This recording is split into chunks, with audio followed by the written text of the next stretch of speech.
Aujourd'hui, nous allons parler du bon, de la brute et du truand. Vous avez peut-être remarqué que l'actualité est assez folle. Depuis, on va dire, un an, il y a comme un lavage de cerveau des deux côtés, aussi bien du côté otanien que du côté russe. Mais ce qui est intéressant, c'est que le bon nazi, avec tout ce qu'il y a derrière le bandérisme en Ukraine, la brute fasciste avec Poutine, donc le fou, le sanguinaire, les hordes asiatiques déferlant sur l'Europe, et enfin la brute révélée, donc notre BHL national. Et ce triptyque, ce trio, est tout à fait intéressant à étudier, et c'est ce que nous allons faire dans cette petite vidéo, qui sera courte. Donc, mon introduction part de ce constat, c'est qu'on nous vend le bon nazi. Alors, il y a aujourd'hui de bons nazis qui combattent pour sauvegarder la liberté européenne, notamment tout ce qui est cher aux minorités, LGBT, mais toutes, hein, c'est-à-dire la dictature du petit nombre sur le grand nombre au nom de la liberté. Alors, pour combattre au nom de cette liberté, faire appel à des figures du national-socialisme de la Seconde Guerre mondiale ne pose a priori plutôt de problèmes, et notamment pour des personnes de confession juive. Alors ça, c'est tout à fait incroyable. Donc, je vous mettrai des visuels, des choses. Je mettrai aussi des insertions vidéo. Je ne sais pas encore à quel moment, donc ça sera peut-être un peu coupé. Mais si vous voulez, je vais faire donc maintenant rentrer dans la partie historique. Il faut quand même faire un peu d'histoire et nous rappeler ce que c'est que le national-socialisme par rapport au fascisme. Alors, pour faire relativement simple, c'est toujours bien évidemment un peu caricatural, nous avons donc les bons national-socialistes, les bons nazis, et nous avons le mauvais, la brute fasciste en la personne de Poutine et de son régime. Alors, c'est pas moi qui le dis, hein, c'est notre BHL national. C'est pas de trouver une porte de sortie à Poutine. On ne cherchait pas des portes de sortie à Hitler en 1943, même si les choses ne sont pas comparables. C'est de contraindre Poutine à capituler. Le problème, c'est que historiquement, le national-socialisme, même si il fut fondé sur la volonté de défendre le peuple contre les excès du capitalisme de connivence qui s'est exercé dans les années 20. Je rappelle que dans les années 20, suite au traité de Versailles, etc., l'Allemagne était dans une situation absolument critique, hein. C'était si vous voulez, le pays où tous les riches ou moins riches allaient pour trouver des filles faciles, jouer, acheter de l'immobilier, de l'art à pas cher, avec la déflation du Deutsche Mark. Le national-socialisme a été créé pour défendre le travailleur allemand contre les excès, on va dire, du néolibéralisme de cette époque. C'est pas fondamentalement quelque chose de mauvais, hein, du protectionnisme, du souverainisme est quelque chose dont nous avons tous besoin. Il faut protéger les plus faibles contre les prédateurs.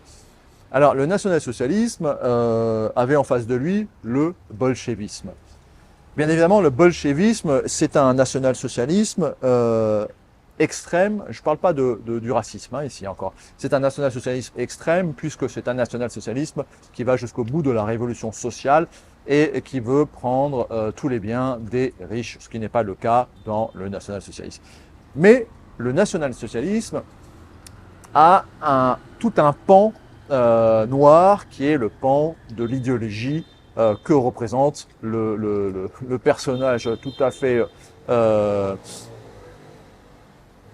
malsain et satanique de Himmler.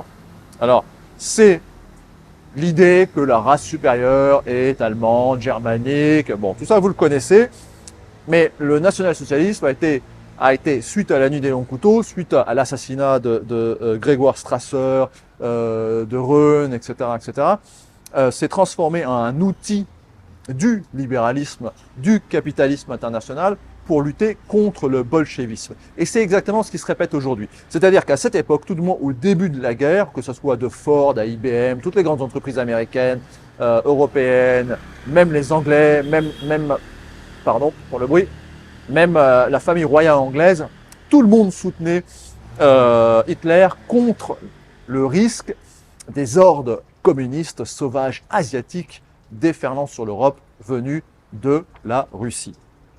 Donc il y a eu aussi un bon national-socialisme au début. Très rapidement, on a compris les camps, etc. Il y a eu des fuites, mais les Américains, les Anglais, personne n'a rien fait, puisque il fallait utiliser ces bons nationaux-socialistes contre les mauvais fascistes bolcheviques. Alors, ne soyez pas choqués quand je dis fasciste bolchevique, c'est à propos, je vous expliquerai après. Alors, ça se répète aujourd'hui, donc étrangement l'histoire se répète avec les gentils national-socialistes nazis, que ce soit de Azov ou Kraken ou tout ce que vous voulez, qui combattent au nom de la liberté pour la protection de la nation ukrainienne, etc., etc. Donc voilà, ça il faut quand même faire un distinguo. Et maintenant, je vais rentrer un peu dans une partie philosophique qui va vite rejoindre la politique. Parce que, une fois de plus, mes chiens, Athéna, couché, qui va vous expliquer à travers la définition de Julius Evola de ce que c'est que le national-socialisme et de ce que c'est le fascisme, pour bien comprendre la différence. Alors, si vous voulez, le fascisme est quelque chose qui n'a jamais eu les extrêmes du nazisme. Les deux sont pour un État fort, pour un État souverain, un État régalien, ça, il n'y a pas de souci là-dessus. Les deux sont protectionnisme, les deux sont ce qu'il faut globalement à une nation pour qu'elle se développe. Par contre, le fascisme n'a jamais eu, même si Mussolini a voulu faire plaisir à Hitler, eu de loi raciale. Il y en a eu, mais vraiment sous la contrainte des Allemands. Et surtout, le fascisme est plus de droite dans le sens où c'est un système de la tradition dans lequel l'Église, par exemple catholique, n'a jamais été inquiétée, ce qui n'est pas le cas en Allemagne, hein, parce que Himmler était païen, donc il voulait un retour au paganisme, et un paganisme délirant, fondé sur l'Annenerbeu, mais l'Annenerbeu qui faisait des recherches complètement variées et diverses, mais beaucoup aussi complètement idiotes, stupides. Il n'y a pas une culture germanique équivalente à la culture grecque, ou même s'il y a des choses importantes dans la culture celto-germanique, bien évidemment. J'en parle beaucoup et souvent, mais on ne peut pas comparer ça, si vous voulez, avec la culture grecque ou égyptienne ou sumérienne. Ça, c'est tout à fait des bêtises. Et surtout, tout le volet hyperboréen, race supérieure, etc. Ça, c'est complètement un délire qui n'existe pas du tout dans le fascisme. Alors, si vous voulez... et voilà, on parle très bien, je mettrai le livre en lien. Hein, je vais aussi essayer de vous citer quand même un petit peu de son livre. Alors, j'ouvre les guillemets de la citation. Dans un État traditionnel, l'économie est subordonnée à la politique. Ça, notez-le bien, parce que ce n'est pas le cas aujourd'hui. Hein. Mussolini a nié l'existence de l'homo Oeo Communicus, l'homme de l'argent, si vous voulez, l'homme lié, subordonné à l'économie. Et voilà n'est pas d'accord. Malheureusement, chez certaines personnes, l'économie domine la politique, l'éthique et le religieux. Cet état psychologique est une maladie mentale, la daimonia dell'economia, possession démoniaque par l'économie. Un état sain est comme un homme sain, l'homme libre est un individu unifié et cohérent qui n'est pas dominé par le monde extérieur, physique, mais il est aussi mais il est aussi différencié avec une hiérarchie correcte de l'esprit, de l'âme et du corps à l'intérieur. La politique économique de l'État doit viser l'autarcie, la satisfaction des propres besoins et de ses saints désirs sans dépendre du libre-échange avec d'autres pays ou du capitalisme financier. Tout comme un être humain en bonne santé évite de manger et de boire de manière excessive ou malsaine et fait de l'exercice de manière appropriée, une nation en bonne santé privilégie l'indépendance, la coopération et un moral quasi militaire plutôt qu'une prospérité et un consumérisme purement économique. D'une part, ou d'une planification économique centralisée et totalement contrôlée d'autre part. Le fascisme avait ses objectifs et visait à produire ce type d'être humain lorsque la guerre a coupé court à ses initiatives avant qu'elles ne puissent porter leurs fruits. Donc là, vous voyez, en fait, il y avait également en France un parti fondé par, j'ai oublié son nom, mais je vous le mettrai ici après, un parti français social avec tous les anciens combattants de 14-18, le Parti social français, le PSF, qui aurait dû gagner les élections. C'était aussi une sorte de parti fasciste. Défini, comme on vient de le dire, sans racisme, etc., mais juste du bon sens et de la logique. Hélas, la guerre, Hitler et la peur du bolchevisme, de tout ce mouvement trotskiste qui était fanatisé, fanatisé réellement, a fait que on a créé le bon nazi au début de la guerre. Et puis après, on s'en est débarrassé, bien évidemment. Et c'est exactement ce qui va se passer en Ukraine, bien sûr. Alors, je rentre dans la partie... J'étais presque déjà dans la partie politique, mais alors pour conclure sur la partie un peu philosophique, vous voyez la différence entre le fascisme et le national-socialisme, au sens de celui de Himmler et de Hitler, bien évidemment, c'est que le fascisme est un système philosophique lié à la tradition. Alors, quand je dis de la tradition, il ne faut pas confondre tradition et superstition et, si vous voulez, les choses stupides qui sont liées aux croyances quasiment superstitieuses, qu'une fille ne doit pas faire ça, etc., etc. Non, la tradition au sens de la logique et du bon sens humain, de la famille, d'un homme et d'une femme, etc., etc. De la hiérarchie des valeurs, de l'intelligence, du savoir-faire. Si vous voulez, dans un certain sens, c'est connaître ses limites, connaître sa place dans la société et vivre ainsi en bonne entente avec les autres individus et ne pas être jaloux, ne pas être convaincu qu'on est soi-même comme un dieu, un prince ou un roi. Il faut connaître ses limites, connais tes limites, tu te connaîtras toi-même et tu vivras bien. Alors maintenant, je rentre dans la partie purement plus politique et je vais parler un petit peu de la politique de M. Poutine. Alors, donc il est traité de brute, sanguinaire, assoiffé de sang. Il va bien évidemment envahir Paris bientôt, etc., etc. Et en face de lui, donc, il y a le bon nazi, le bandérisme, qui combattent, comme en 1940, les hordes sauvages venues d'Asie. Parce que derrière la Russie, il y a la Chine, bien évidemment. Je vais vous parler d'une personne qui s'appelle Ivan Ilyin. Alors, Ivan Ilyin, c'est un Russe blanc. Vous savez, les Russes blancs, c'est les Russes qui ont combattu les bolcheviks et qui ont dû partir ensuite, bien évidemment. Et lui, donc, s'est réfugié dans un premier temps en Allemagne. Et au début du national-socialisme, il était plutôt d'accord. Alors, je vais vous citer un petit texte. L'esprit du national-socialisme ne se réduit pas au racisme. Pourtant, elle s'est réduite par la suite au racisme avec Himmler. Mais là, c'est avant. Elle n'est pas non plus réductible au déni. Il met en avant des tâches positives et créatives. Et ces tâches créatives sont le lot de tous les peuples. Il nous incombe à tous de trouver des moyens de révéler ces défis.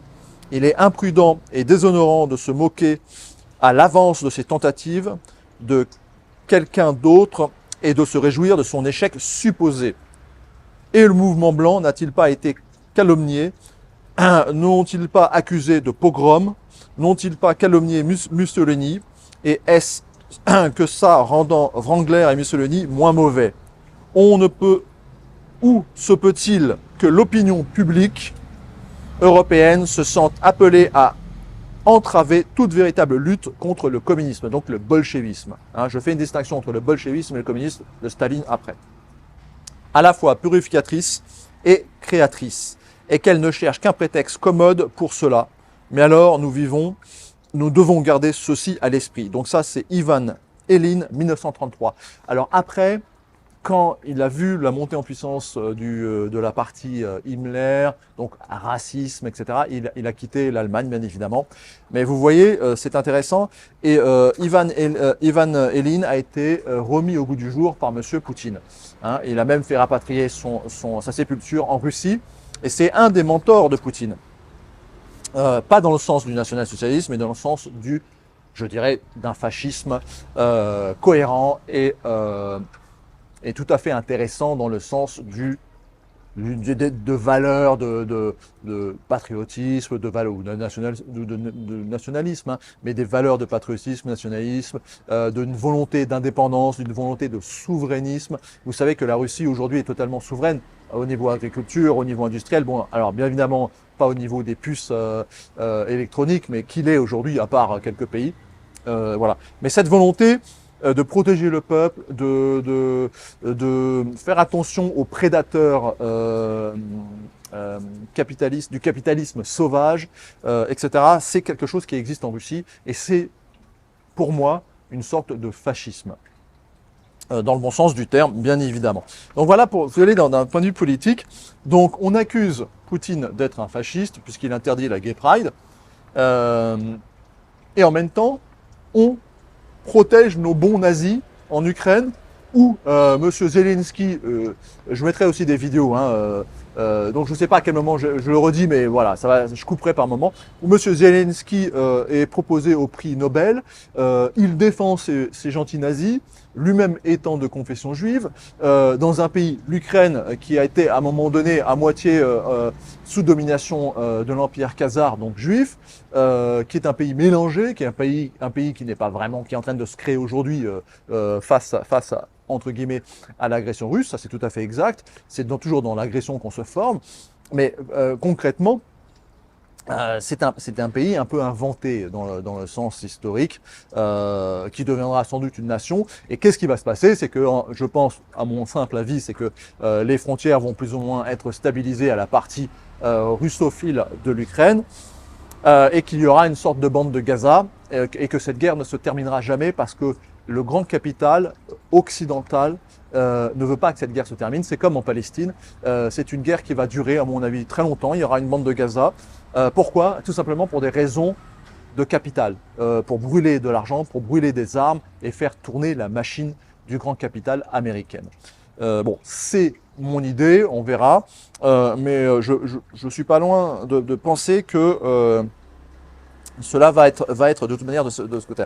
Nous vivons aujourd'hui les affrontements les plus durs, je pense. Là, il faut écouter Omerta et Régis Le Sommier.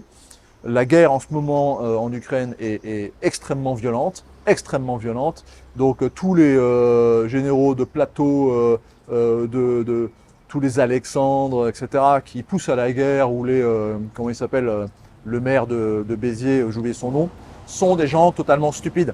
C'est des gens qui ne connaissent pas la violence, qui ne se sont jamais battus physiquement une fois dans leur vie et qui sont prêts à envoyer les autres se faire massacrer dans une guerre qui est une guerre particulière, qui est une guerre de surveillance, avec les drones, etc. On ne peut pas se cacher. C'est une guerre de tranchées, de position. C'est 14-18 dans un volet plus moderne et plus terrible. Parce qu'avec des petits drones, tout le monde surveille tout le monde. On envoie des obus pour tuer 2 personnes. C'est une guerre extrêmement violente. Mais je pense qu'elle va se stabiliser, elle va descendre d'un cran. Si elle ne dégénère pas avec une attaque de la Pologne, par exemple, nous poussons à une 3e guerre mondiale. Je rappelle que les Coréens du Nord sont prêts à intervenir à tout instant. Ils ne demandent que ça. La guerre va peut-être éclater d'ailleurs en Corée avec la Corée du Sud, parce qu'il y a des manœuvres et des tensions énormes en ce moment. Donc, si on ne va pas dans une 3e guerre mondiale, et je ne le souhaite pas, je pense que cette guerre va se baisser d'un cran, les frontières vont se stabiliser, il y aura une bande de Gaza, on va se tirer dessus à coups de but, de drones suicides, etc. Et ça va durer des années, presque peut-être pour toujours, comme exactement ce qui se passe en Palestine. Le problème palestinien aurait pu être résolu depuis longtemps, mais on ne veut pas qu'il soit résolu. On maintient la bande de Gaza comme on maintiendra la bande d'Ukraine pour des questions, je pense, plutôt géostratégiques et économiques, pour brûler de l'argent.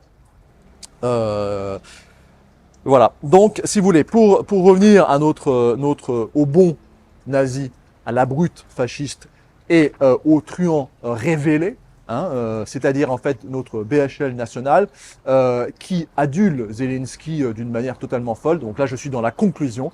Là, c'est maintenant que je vais mettre la vidéo de BHL qui parle de Zelensky.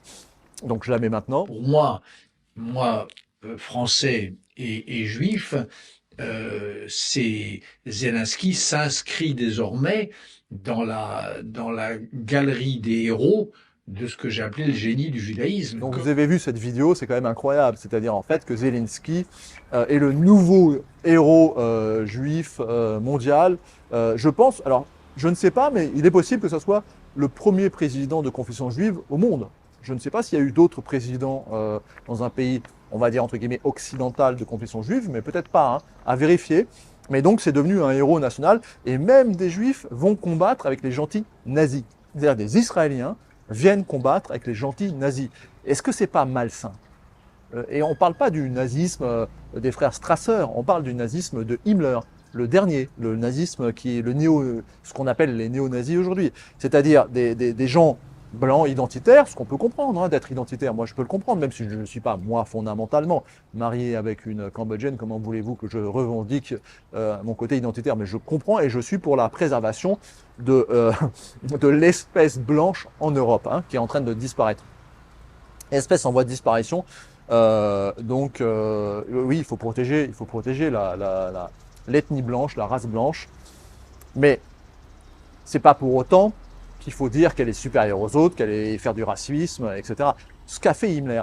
Et moi, de ce que je vois des gentils nazis en Ukraine, c'est qu'ils sont quand même à tendance raciale, racialiste et raciste, il me semble. Hein. Mais bon, peut-être pas tout le monde, mais enfin toujours est-il que voilà, c'est le bon nazi qui combat le méchant, la brute fasciste, et tout cela au nom du truand. Alors, quand je dis truand, c'est mes personnels, hein, chacun son point de vue, mais du truand révélé, c'est-à-dire le messianisme juif et protestant, donc avec les Anglais et les Américains, qui poussent à la guerre, parce que pour eux, je le rappelle, la guerre finale, le combat final, l'apocalypse, doit arriver pour que le vrai Messie revienne. Et ces gens-là, je pense que BHL est croyant et qu'ils pensent sincèrement que cela va déboucher sur le paradis terrestre. Hein.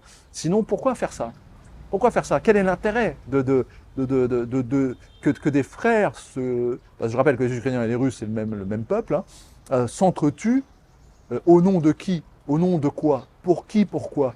Ben, pour une idéologie, il y a un volet économique, bien évidemment, comme dans toute guerre, mais là, je pense qu'il y a un volet vraiment messianique. Et ce messianisme, il est juif. Il n'est pas catholique, il n'est pas orthodoxe, il n'est pas musulman. Il est vraiment, enfin, je pense, parce que quand vous regardez les interviews de BHL, vous avez vu la vidéo, ben, on peut s'interroger. C'est quand même une volonté forte de faire la guerre, hein, et d'aller peut-être jusqu'au bout. Donc, bon, écoutez, voilà un petit peu le tour. Donc, le bon nazi, la brute fasciste et le truand révélé. Voilà où nous en sommes aujourd'hui. Donc, j'espère que la guerre va se stabiliser, descendre d'intensité, qu'on va arrêter d'envoyer des jeunes se faire massacrer, mais vraiment se faire massacrer. Hein. C'est une boucherie, hein, ce qui se passe en ce moment. Et que les frontières vont plus ou moins stabiliser, qu'on ne dérive pas vers une troisième guerre mondiale, mais attention, regardez du côté de la Corée, parce que ça chauffe en ce moment, et que je pense qu'il n'y aura jamais de paix en Ukraine. L'Ukraine occidentale va s'armer, va rentrer en Europe, c'est une évidence, aura l'arme nucléaire, c'est une évidence, et en face, il y aura des positions russes dans les deux provinces maintenant appartenant à la Russie.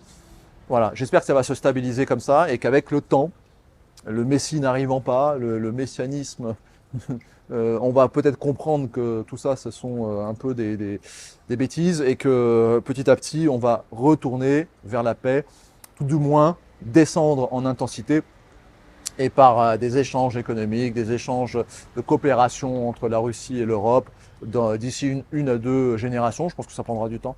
On reviendra dans des relations plus normales.